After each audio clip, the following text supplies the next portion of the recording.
이 한 시간도 하나님의 은혜가 더 풍성하게 임하게 되기를 예수님의 이름으로 축원해 드립니다. 중국의 한 남성이 공원에서 맹견에 물려 죽는 까마귀 한 마리를 발견했습니다. 그래서 쫓아가서 이제 맹견을 물리치고 그 입에 있는 까마귀를 자기 집에 데리고 와서 지극정성으로 치유해 줬습니다. 얼마 지나지 않아서 까마귀가 이제 정상적으로 몸이 회복되면서 날아다니는데, 이 까마귀가 아침에 날아가서 어디서 돈을 얻었는지는 모르지만 이제 그 달러를 인민폐를 갖다가 이렇게 물어다 주는 거예요. 이 사람이 돈을 좋아하는 줄 알고 참 기가 막힌 일이죠. 그래서 매일같이 돈을 물어다가 주었다고 합니다. 이것이 까마귀의 시스템입니다. 까마귀는 자기 엄마 아빠가 늙어서 이제 더 이상 눈이 어두워서 날지도 못하고 날개짓도 못하게 될 때, 그때 한 6개월가량 먹이를 물어다가 보온한다고 합니다. 제가 이 이야기를 우리 김선의 사모한테 이야기했더니 이건 절도다. 그런데 그거 습성이 그러니 어떡하겠어요. 미국의 한 소녀는 이제 까마귀 먹이를 줬더니 이 까마귀들이 이제 시내에서 반짝거리는 거 전부 주워다가 소녀한테 물어주는데 거기는 다이아도 있더라는 겁니다. 까마귀의 삶에 어떤 한 시스템이 있는 거예요. 그런 것처럼 성도들도 어떤 삶의 시스템이 있는 겁니다. 성도의 삶의 운영 체계가 있다는 거죠. 오늘 우리가 이제 계속해서 에베소서 3장 말씀을 살펴보는데 8절에서 10절에 보면, 자, 오늘 본문에 있는 말씀은 사실은 분리해서 생각할 수 없는 그런 말씀입니다. 그런데 성경에서 우리에게 가르치는 큰 진리가 있는데 그것이 무엇인가 하면 믿음으로 구원을 얻는다는 겁니다. 즉 이신득이. 자, 하나님은 유대인이나 이방인이나 누구에게나 측량할 수 없는 풍성한 은혜를 내려주신다는 겁니다. 이 풍성한 은혜의 핵심은 다름이 아닌 죄의 용서죠. 예수 그리스도를 통해서 십자가에 못 박히신 그 예수님이 내 죄를 위하여 죽으셨다고 하는 사실을 믿는 모든 사람들에게 하나님은 그 죄를 다 삭제해 주십니다. 에베소서 1장 7절 말씀에도 보면 우리가 그리스도 안에서 그의 은혜의 풍성함을 따라 그의 피로 말미암아 구속 곧 죄 사함을 받았으니 라고 말씀합니다. 이렇게 하나님의 풍성하신 은혜로 구원받은 성도가 그때부터 하나님과 비밀의 사귐이 있게 되고, 그 비밀의 사귐은 이제 좀 더 확대되어서 성도와 성도 사이에 사귐이 있게 되는 겁니다. 그리고 그 성도가 자기 주변에 있는 사물, 식물과 그리고 동물, 그리고 살림, 그리고 자연의 모든 것과 사귐을 가지게 되는 겁니다. 다시 말하면 인간이 비로소 창세기 1장 28절에 말씀하고 있는 문화 명령을 이루게 되는 겁니다. 하나님은 인간을 창조하시고 생육하고 번성하라, 땅을 정복하라, 바다의 물고기와 하늘의 새와 땅에 움직이는 모든 생물을 다스리라 하신 말씀을 드디어 이루게 되는 겁니다. 그러니까 예수 믿는 사람들은요, 자연 보호에도 최고 앞장서야 되는 거예요. 저는 멀리 가서 큰 자연 보호는 못하지만 집에서 쓰레기 분리를 참 잘하려고 노력합니다. 교회에서도요, 쓰레기 분리를 잘하려고 노력합니다. 버릴 건 버리고, 그리고 플라스틱 쪼가리 하나라도 다 재활용돼서 우리 삶에 다시 되돌아오도록 그렇게 애쓰고 노력하는 거예요. 그리고 막 식물을 지지 밟거나 그렇게 하지 않고, 물론 이제 식물이 더 이상 자라면 안 되는 곳도 있긴 합니다. 어떤 이제 물고기를 기르는 분이 자기 연못에다가 물배추 하나를 갖다가 딱 띄워놨는데, 이제 제법 커요. 거기가 한 3평, 4평 정도 되는 그런 연못인데, 물배추 하나 딱 띄어놨는데 관리를 안 했습니다. 그리고는 최근에 자기도 거길 가보니까 깜짝 놀랐어요. 전체 물배추가 싹 퍼져버린 거예요. 그리고 물이 아주 탁해진 겁니다. 차라리 그 물배추를 거기다 안 띄웠더라면 하며 후회하는 그런 영상을 보이는 것을 봤습니다. 자, 우리가 하나님의 풍성한 은혜로 구원받고, 그리고는 하나님과의 사귐, 성도와의 사귐, 그리고는 동물과의 사귐, 식물과의 사귐, 자연, 우주 전체와의 사귐이 확대되는 거예요. 그리고는 더 하나, 자, 우리가 하나님의 천상의 지혜를 가지게 되는 거예요. 혹시 지혜가 없는 사람은 어떻게 해요? 하나님께 구해서 그 지혜를 가져야 되는 거예요. 예수님은 우리에게 말씀하십니다. 뱀처럼 지혜로워라. 에덴 동산에 아담과 하와를 넘겨뜨린 그 뱀이 천상의 지혜로 아담과 하와를 무너뜨렸다. 그런데 우리는 남을 무너뜨리려고 하는 그런 지혜를 가지고 있는 것이 아니라 그런 사단의 괴계로부터 자기 자신을 지키기 위해서 그런 뱀처럼 지혜로움을 가져야 된다는 거예요. 솔로몬이 참 별 볼 일 없는 자식인데 천상의 지혜를 가지니까 전 세계 누가 꺾으려도 꺾을 수 없는 그런 위대한 왕이 된 것 아니겠습니까? 세상 지혜도, 여러분 이솝이라는 사람은 세상 지혜를 가지고도 그 지혜로서 한 당대에 위대하게 쓰임 받았는데, 천상 하나님의 지혜를 가진다면 이게 얼마나 멋지겠냐는 거예요. 우리는 세상적 지식이 조금 부족하고 세상적 지혜가 조금 부족하더라도 하나님의 지혜를 가져야 되는 거예요. 자, 제가 지금 구속, 그 다음에 하나님과의 교제, 그리고 이제 하나님의 지혜를 가지는 성도의 삶, 이렇게 쭉 말씀을 드렸는데, 이걸 가만히 들여다보면 두 개의 시스템이 있는 걸 알 수 있어요. 첫 번째는 구원의 관계예요. 우리가 예수 그리스도를 구주로 고백해서 구원의 관계에 들어가게 됩니다. 또 하나의 관계는 뭐냐면 성도의 삶이에요. 성도의 삶. 성도의 삶. 사실 우리가 지혜를 구하는 것은 어쩌면 성령님을 구하는 것일 수 있어요. 성령님은 지혜의 하나님으로서 우리에게 오셔서 우리를 선하게 인도해 주신다. 다시 말하면 교회에서는 두 가지 사역이 계속 일어나야 된다는 거예요. 첫 번째, 구원의 사역. 그 다음에 성도의 삶의 사역이 계속해서 일어나야 하는 것입니다. 우리가 삶만 잘 살아서는 안 되는 거예요. 우리 김관우 집사가 올 봄에 이제 그 간척초등학교, 귀농학교 근처에 가다가 오리 한 마리를 주워왔습니다. 야, 근데 그 오리가 사람한테 뛰어들더래요. 웃기는 거야, 이게. 참, 이게. 사람을 보면 무서워서 도망가야 되는데, 사람을 보더니 막 달겨들어요. 그러더니, 이렇게 잡으니까 잡혀요, 자기 손에. 그래서 자기 품에다 넣어가지고, 그리고 왔대요. 그런데 이 오리가 세월이 지납니다. 참, 우리, 오금내 권사님, 김은서 집사님이 참 지극정성을, 우리 김은서 집사님을 엄마인 줄 알아요. 그래서 막 쫓아다녀요. 그래서 그 차 있잖아요. 차 몰고 어디 가려고 그러면 쫓아가요. 으이, 웃지 마. 어디 가서 다 그러면 이제 그 소리가 나잖아요. 그 웅 소리가 나니까 그냥 좋다고 그냥. 그런데 어느 날 갔더니 우리 오금내 권사님 하는 소리가 우리가 알아 6알을 낳았다는 거예요.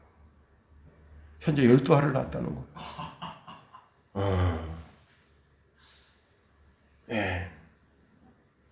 문제는 이게 무정란이라. 성도가 구원받고 그 다음에 성도의 삶이 이루어져야 된다 하는 겁니다. 그렇습니다. 계속해서 교회는 구원의 역사, 새로운 사람이 예수 믿고 나는 예수 그리스도를 구주로 고백합니다 하고 죄 사함, 그리고 거룩하고 의롭게 정결하게 되는 사건이 자꾸 일어나야 되고, 더 나아가 어떻게 해요? 그 성도가 이제 구원받은 상태에 머물러 있는 것이 아니라 조금씩 그리스도 예수에게로 자라가야 하는 겁니다. 이게 진정한 교회예요. 자, 그런데 이 모든 것이 하나님께서 창세전에 이런 시스템을 예정해 놓으셨다는 겁니다. 골로새서 1장 18절에 보니까 그는 몸인 교회의 머리라 그의 근본이요 죽은 자들 가운데서 먼저 나신 자니 이는 친히 만물의 으뜸이 되려 하심이요. 또 에베소서 1장 23절에 보면 교회는 그의 몸이니 만물 안에서 만물 충만케 하시는 자의 충만이라 말씀하십니다. 교회는 예수 그리스도로 말미암아 구원받은 모든 백성들이 모이는 곳, 두세 사람이 예수 이름으로 모이는 곳, 그걸 교회라 한다. 그 교회가 주님의 예수님의 몸이에요. 그 예수님의 몸 되신 교회, 그 교회가 해야 할 일은 무엇이냐? 하나님의 예정을 이루어드리는 일을 해야 한다는 겁니다. 자, 그래서 우리가 오늘 보면 11절을 보면 참 귀한 말씀을 주고 있습니다. 11절 12절 다시 한번 읽어볼까요? 시작. 곧 영원부터 우리 주 그리스도 예수 안에서 예정하신 뜻대로 하신 것이라. 우리가 그 안에서 그의 믿음으로 말미암아 담대함과 확신을 가지고 하나님께 나아감을 얻느니라. 여기 11절에 보니까 곧 영원부터 우리 주 그리스도 예수 안에서 예정하신 뜻대로 하신 것이라 그랬습니다. 하나님이 예수님의 그 예수 그리스도의 그 풍성한 은혜로 말미암아 죄인들이 회개하고 돌아오게 되면 그 죄인들이 어떤 죄를 졌든지 다 용서해 주시고 그에게 구원의 표가 나타나게 하시는 겁니다. 자, 그리고 그 성도가 하나님과 비밀의 교제가 일어나고 더 나아가 하나님의 지혜로 이 땅에 살아나가는 이 모든 것이 성도의 삶의 두 개의 시스템인데 이 시스템이 사실은 하나님이 창세전에 그렇게 예정해 놨다는 거예요. 예정이 뭐냐? 오해의 요지가 있을 수가 있는데 예정이라고 하는 것이 창세전에 누구를 구원하마 그렇게 이름을 정해놓은 것으로 생각하면 큰 착각이라.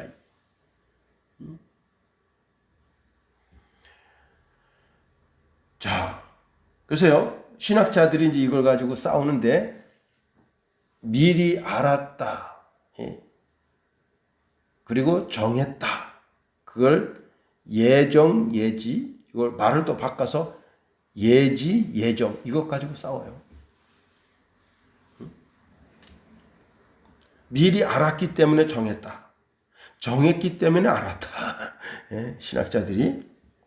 우리 이제 그런 말씀을 오늘 살펴볼 것은 아니고, 자, 예정이 뭐냐? 누구를 구원하겠다고 이름을 정하신 것이 아니라 예정이라고 하는 것은 누구든지 예수 그리스도를 나의 주, 나의 하나님, 나의 왕으로 영접하는 사람을 구원하도록 만들어 놓은 게 그게 예정이에요.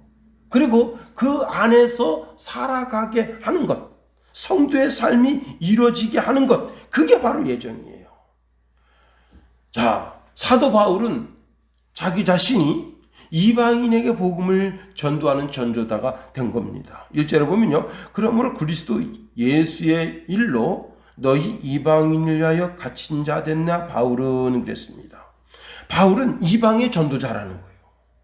자, 그런데 그 이방인의 전도자가 된 이유가 뭐냐? 그걸 2절에서 말씀하고 있는데요. 너희를 위하여 내게 주신 하나님의 그 은혜의 경륜을 너희가 들었을 터이라. 경륜.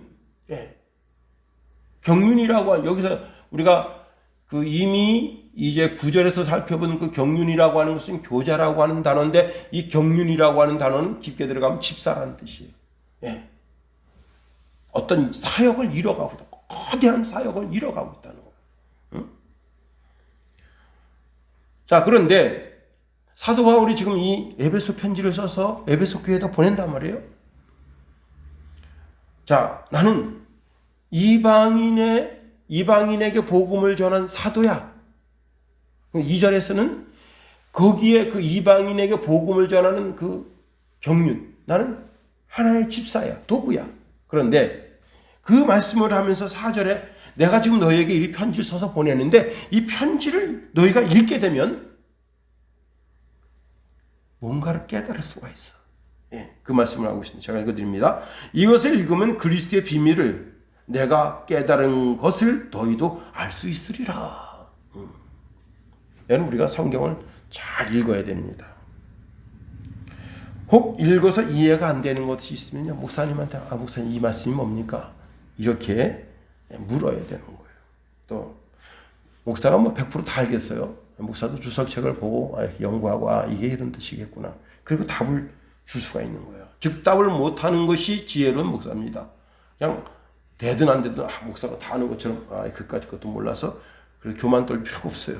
모르면 모른다. 내가 좀 성경을 들여다보고 답을 주겠다. 그러면 되는 거예요. 예, 그러나 성경을 읽는 것이 굉장히 중요합니다. 예수님 이 말씀하셔요. 너희가 성경에서 영생을 얻는 줄 생각하고 성경을 연구하거니와 이 성경이 곧 내게 대하여 증언한 것이라. 우리가 성경을 읽게 되면 그 성경에서 뭘 발견하느냐? 예수를 발견해요. 예수. 예. 예수. 예수님의 오심, 죽으심, 부활하심, 승천하심, 다시 오심. 우리가 사도신경으로 고백하잖아요. 응? 그것. 예. 자, 바울은 자기가 이방인의 사도로 복음을 전하는 일꾼이 되었다고 하는 겁니다. 자, 그런데 지금 사도 바울이 계속해서 이방인 지역에 복음을 증거하고 때로는 유대인들에게 복음을 증거하는데 그 증거하는 그 이유가 뭐냐면 하나님의 거룩한 예정을 이뤄드리는 거예요. 그 예정 중에 첫 번째가 뭐라 그랬어요? 예수 믿고 구원받는 사역. 이게 마치 엄마가 어린 아이를 잉태하고 자기가 이제 10개월 동안 자기 몸에 두었다가 애를 내보내서 이제 애가 독립적인 그런 객체가 돼서 거기서 쭉 살아나가는데 그냥 살아나가는 게 아니에요. 우리 김우석 집사님 처음에 왔을 때 아기 같았어요. 우리 김성찬이가 우리 김성 집사님 케어를 하는데 제가 참 부담스럽죠. 나이 차이가 이렇게 많은데 내가 어떻게? 그러나 아기처럼 봐야 되는 거예요. 아기. 우리 오금내 권사님이 처음에 교회를 갔어요. 갔는데 찬송은 이렇게 몇 장 하라면 따라서 하겠는데 성경을 못 찾겠더래요. 로마서 찾으라 그러면 그냥 구약에 가서 뒤적뒤적 되는데 거기 이서훈 권사님이 딱 부르더니 이건 말이야. 마태복음은 신약 성경인데 이때쯤 있다. 이거 말하고 하는 게 딱 보이거든. 여기서 찾으면 된다. 이렇게 알려주더래요. 그런 것처럼. 다시 말하면 그 아이를 자기 몸에다가 품고 태어날 때까지 어떻게 계속해서 그 자기 마음에 품는 거예요. 그 한 영혼을 자기 마음에 품고 그 영혼이 잉태되기를 위해서 계속해서 품는 거예요. 계속 그 사람에게 하나님 말씀을 증거하는 사람이 사는 거예요. 그럴 때 그 사람이 드디어 예수를 구주로 고백하고 예수쟁이가 됩니다. 이렇게 태어남의 역사, 이 모든 역사가 하나님의 예정 속에 있기 때문에 그 예정을 내가 이루어드리려고 바울이 이방인의 복음의 사도가 됐다는 겁니다. 여러분, 바울이 그랬다면 자, 우리도 어떻게 해요? 이 복음의 사역을 통해서 하나님의 예정을 이루어드리는 그런 인물이 되어야 하는 겁니다. 자, 오늘 11절 말씀을 자세히 들여다보세요. 자세히. 곧 영원부터 우리 주 그리스도 예수 안에서 예정하신 뜻대로 하신 것이라. 예.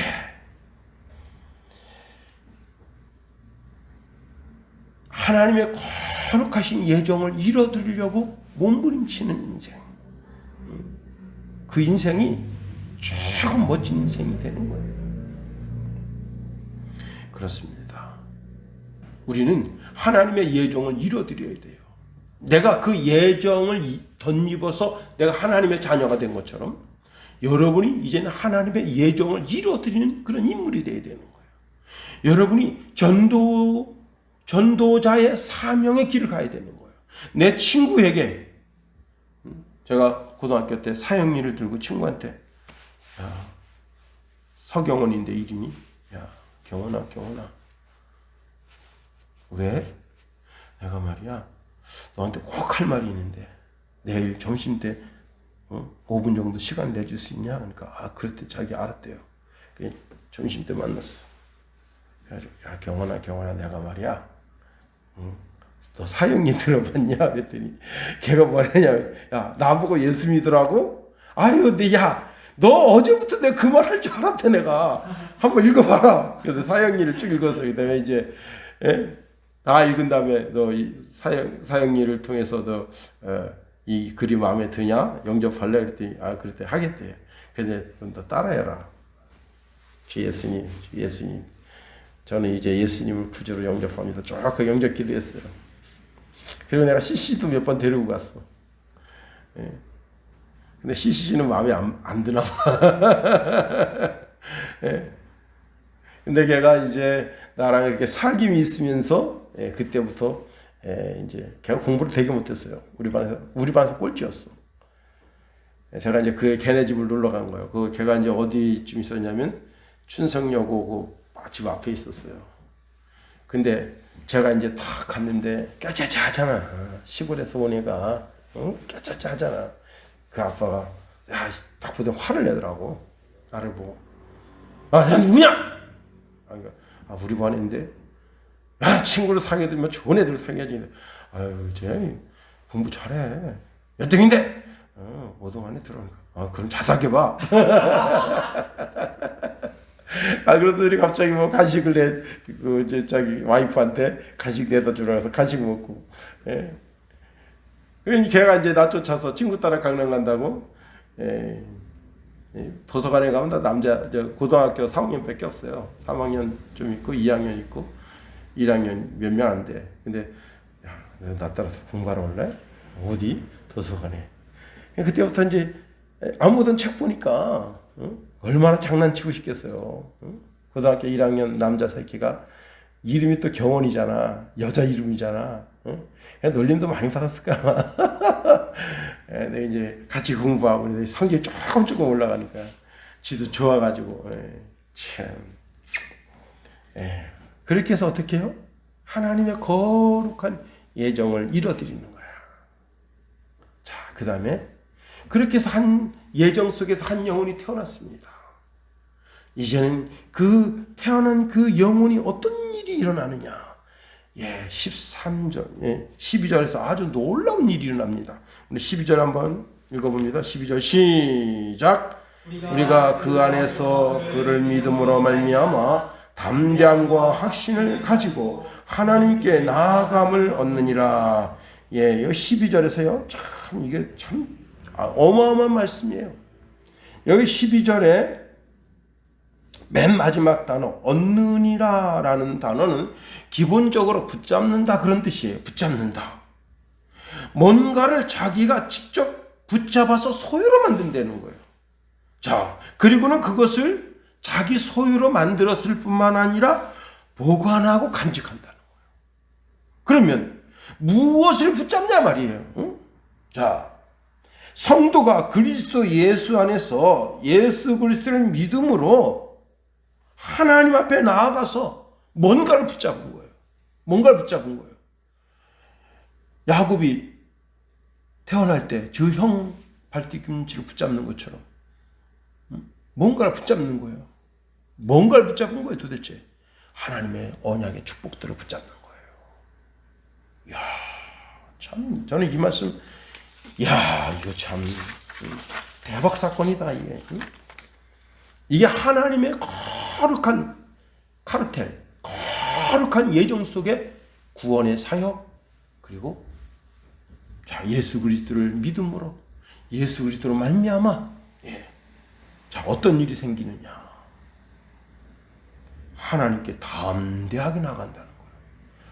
그런데 그냥 나갈 수가 없어. 뭔가를 붙잡아야 돼. 뭘 잡느냐? 예수를 붙잡은 거예요. 예수를 볼모로 잡은 거예요. 여러분 그 서양 영화에 보면 이런 테마가 나와요. 무슨 테마가 나오냐면 아주 귀한 회장집 손자를 붙잡은 거야.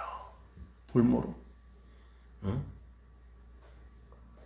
이 새끼를 꽁꽁 묶어가지고 깊은 산 속에다가 전기 후레쉬 하나를 딱 주고 그 다음에 땅에다 묻어요. 그리고 공기군용 하나 딱 내놔. 영화에 나오는 거야 이게. 그래가지고 그 회장한테 전화를 해요. 야, 너 손자를 내가 데리고 있는데 야, 최소한 10억은 줘야 내가 그 새끼를 풀어줄 수 있어. 그 새끼 어디 있는지 알려줄 수가 있어. 그냥 근데 말이야 조건이 있어. 너 이 경찰에 알리잖아. 그러면 그냥 이 전화기는 폭파시키고 난 사라진다. 근데 네 손자는 지금 땅 속에 맺혀가지고 이 공기구녕 하나 있고 전등 후레쉬가 있는데 그 전등 후레쉬는 배터리가 24시간밖에 안 가. 그러면 그 다음부터 영영 묻혀 죽는 거야. 돈 가져와. 어디 갖다 놓으면 내가 그 돈 가져가고 있는 위치, GPS 위치를 알려준다. 예.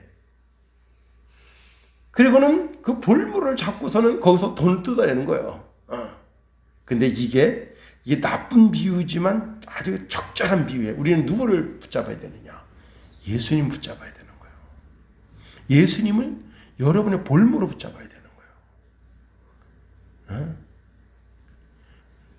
예수님 안 붙잡으면 하나님 앞에 나아갈 수가 없어. 왜? 예수님께서 내가 곧 길이요 진리요 생명이라 말씀하셨거든.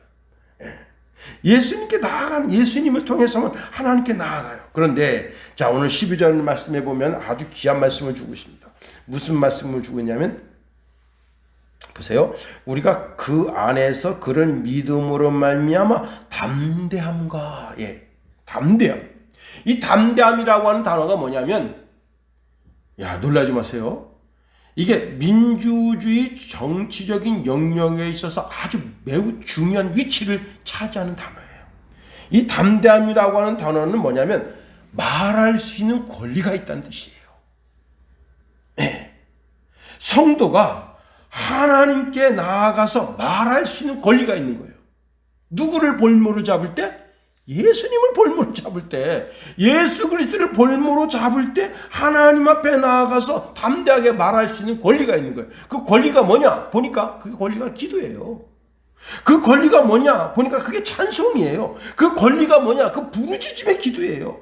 그 권리가 뭐냐? 자기 속사정을 하나님께 아뢰는 거예요.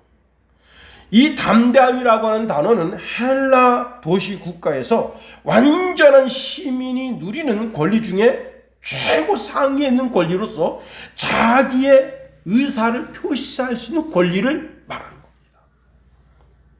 그런데 이 권리는 노예나 그리고 외국인에게 이 권리가 주어지지 않습니다. 오직 백성들에만 공적 집회에 들어가서 자기 의사를 반드시 내가 오늘 이 말을 반드시 해야 되겠다. 그런 사람 탁 손들고 의장 하고 소리치는 거예요. 하나님 손들고 하나님 쳐다볼 때까지. 그럼 거기다 대고 자기 의사를 개진하는 거예요. 여러분, 그런데 여기서 아주 중요한 것이 있어요. 이 담대함이라고 하는 단어 속에는 기본적으로 정직함이 있어야 돼요. 다시 말하면 정직함이 없으면 그 자기가 말하는 그 말에 정직함이 없으면 후한무치한 놈이 되는 거예요. 이게 무례한 놈, 오만한 놈, 후한무치한 놈. 그리고 자기 욕심을 채우려고 국회의원들 봐요. 이번에 김의겸이 봐. 한동훈이한테 자기 욕심을 채우려고, 자기 민주당 욕심을 채우려고 지금 어제 그 사건이 벌어졌는데 저는 그 사건이 일단락 되는 줄 알았어요. 그랬더니 오늘 최고위원들이 모여가지고 이 사건을 더 키운 거야. 이 어리석은 놈들이 어디 있습니까? 그 본인 여자가 나는 아니라 그랬는데. 참내 원. 이게 후한무치한 놈이에요, 이게. 이런 놈들이. 왜? 이 사건을 자꾸 키워서 누구를 가리려고 그러는 거예요? 이재명이를 가려주려고. 응? 왜 이거 대도 안 되는 거 자꾸 키우는 거예요? 응? 김정은이를 감추려고. 다른 것 없어요. 지금 김용희가 지금 붙잡혔는데 그 아로 조직의 최상이라잖아요. 그 사람이 북한에서 전문을 받아가지고 전부 지령을 내린댔잖아. 그런 거 다 감추려고. 이 나쁜 놈들. 응? 그렇습니다.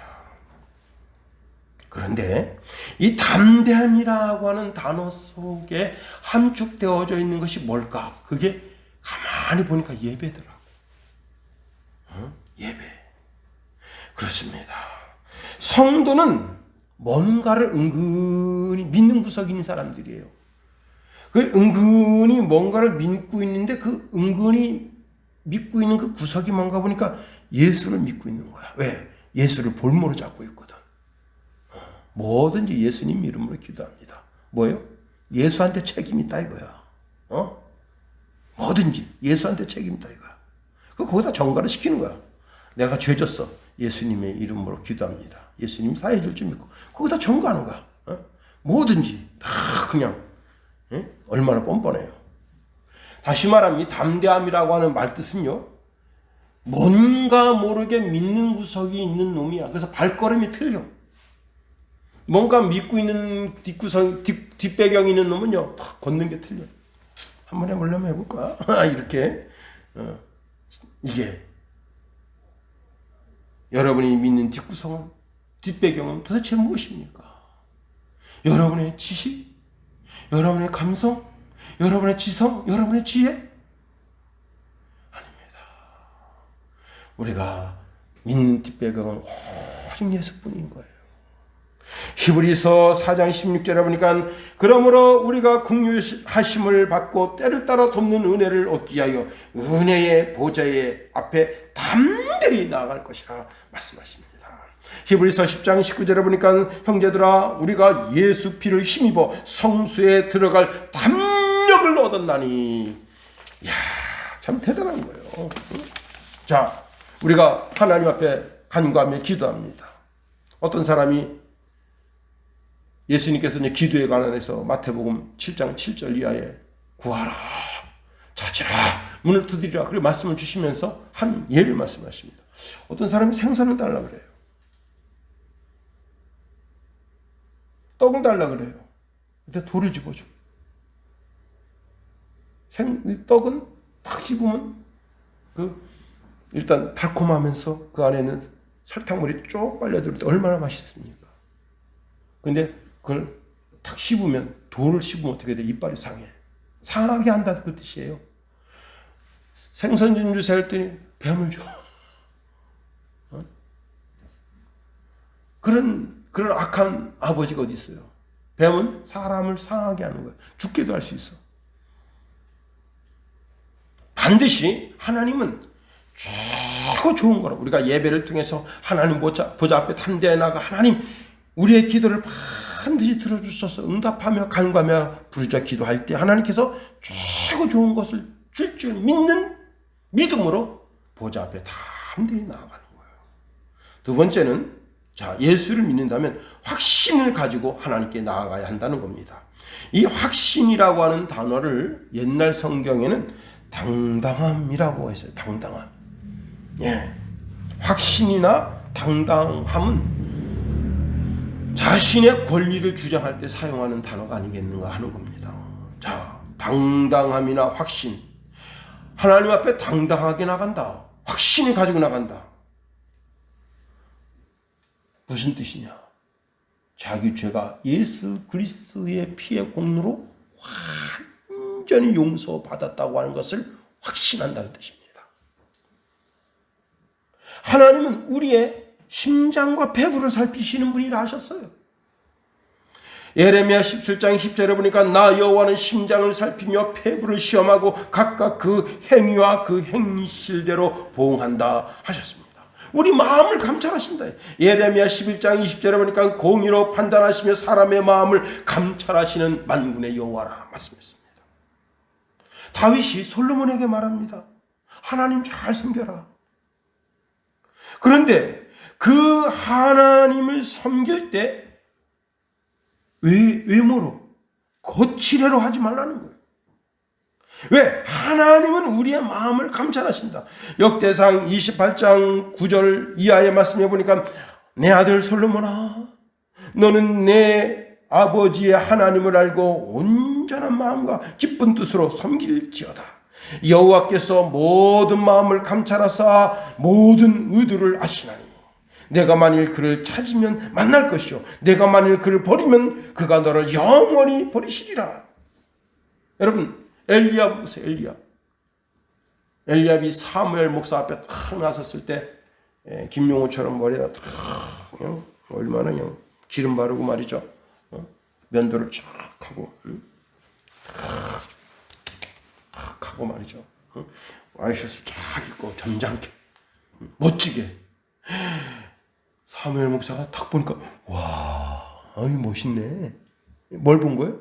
그 껍데기를 본 거예요. 엘리압, 야, 장자인데다가 사람이 멋있게 생겼어. 양복이 벌써 틀려. 반지에 가락지 딱 꼈는데 틀리고 신발도 틀리고. 야, 하나님 뭐라 했어요? 야, 난 쟤 버렸어. 껍데기 보지 마라. 난 그놈의 중심을 본다. 하나님이 그를 버렸다 했어요. 다시 말하면 하나님 앞에 설 수 없는 인간이라는 거예요. 오늘 본문의 이 확신, 이 당당함은 자신의 모든 죄가 완전히 해결됨으로 말미암아 하나님 앞에 나아갈 때 떳떳함과 하나님의 은혜 가운데, 이젠 이스라엘 사람들은 한 번도 하나님을 아빠 아버지라 부르지 못했는데도 나는 하나님 보좌 앞에 당당하게 나가서 아버지 이렇게 부를 수 있는 이 당당함, 이 뻔뻔함, 하나님을 아버지, 하나님 아버지, 하나님도 되게 기가 막혀 할 거예요. 이 새끼 좀 어제까지 죄 많이 짓고 살다가 오늘 예수님 피로다가 죄 씻음 받았다고 나와서 당당하게 이게 뭐라 하나님 아버지, 이거 듣기도 역겹네 이거. 그런데 하나님은 그럴 분이 아니에요. 하나님은 예수 피로 모든 죄를 다 적셔주시고 다 용서해 주신다. 출애굽 하던 전날 밤에 문설주와 임방에다 피를 바르는데 문설주와 임방에 피를 바르는 집이 아주 거룩하고 점잖고, 그리고 참 하나님 말씀대로 그냥 걷는 것도 점잖게 걷고 밥 먹는 것도 참 품위 있게 먹고 그런 사람만 구원받았습니까? 아닙니다. 이스라엘 백성들 거기 살고 있는데 그 이스라엘 백성 가운데 여러분 동성애자는 없었겠어요? 성경에 안 나타나서 그렇지. 인간 사는 데는 다 그냥 다 그 더러움이 있는 거예요. 온갖 더럽고 추잡함이 다 있는 거야. 그런데 문설주와 임방에 피를 바르면 그날 밤에 그 죽음의 신이 그 집을 넘어선 거예요. 다시 말하면 내 과거가 어떻든 저쨌든 그 상관하지 않아. 오늘 예수 그리스도의 피로 내 심령에 있는 죄악을 씻으면 하나님이 죽음의 신이 넘어가게 하신다. 그래서 당당하게 어떻게 홍해를 건너는 거야. 나는 하나님의 백성이야. 내가 비록 과거에는 살인죄를 저지르고 강간죄를 저지르고 정말 인간으로서는 도저히 저지를 수 없는 그런 죄를 저지른 그런 인간 쓰레기 같은 사람이었지만 문설주와 임방의 피를 바르는 그 순간 내 죄가 다 용서받았다. 비록 내가 내일 세상 유혹에 넘어가서 죄를 지을지언정 오늘은 내가 당당하게 홍해를 건넌다. 홍해가 뭐예요? 세례. 구원의 확신. 그렇습니다. 고린도 후서 5장 17절에 뭐라 말씀하고 있습니까? 누구든지 그리스도 예수 안에 있으면 새로운 피조물이다. 이전 것은 지나갔다. 보라, 새 것이 되었다. 선언하십니다. 로마서 6장 4절에 보니까 우리가 그의 죽으심과 합하여 세례를 받음으로 그와 함께 장사되었나니 이는 아버지의 영광으로 말미암아 그리스도를 죽은 자 가운데서 살리심과 같이 또한 새 생명 가운데 행하게 하려 함이라 말씀합니다. 우리는 오직 예수 그리스도로 말미암아 그리스도 안에서 하나님께 나아갈 수 있는 담대함과 확신을 얻은 사람들이다. 이게 뭐라고요? 예정이라고 하는 거룩한 시스템 안에 있는 거예요. 다시 말하면 우리가 구원받은 백성은 하나님 앞에 담대히 나아가야 되는 거예요. 우리가 예배를 통해서 하나님 보좌 앞에 담대히 나아가야 되는 거예요. 그리고 우리가 처음에 살펴봤던 마지막 구절,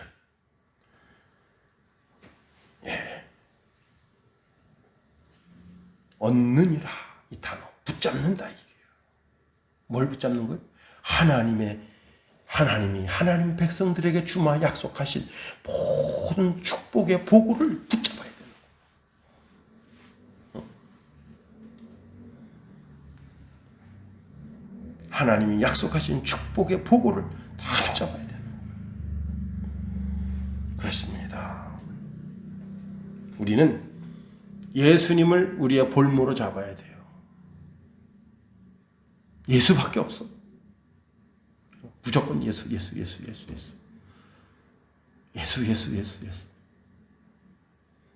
다른 거 필요 없어. 다 예수.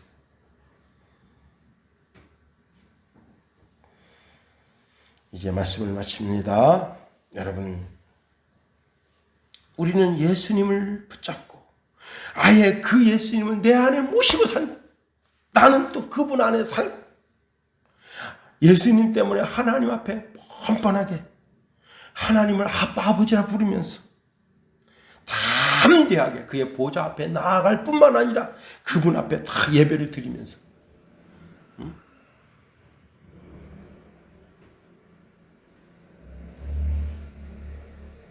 하나님이 주시마 약속하신 아브라함에게 주시마 약속하신 축복의 보고를 내가 받아 누리는 그게 진짜 하나님의 자녀가 되는 겁니다.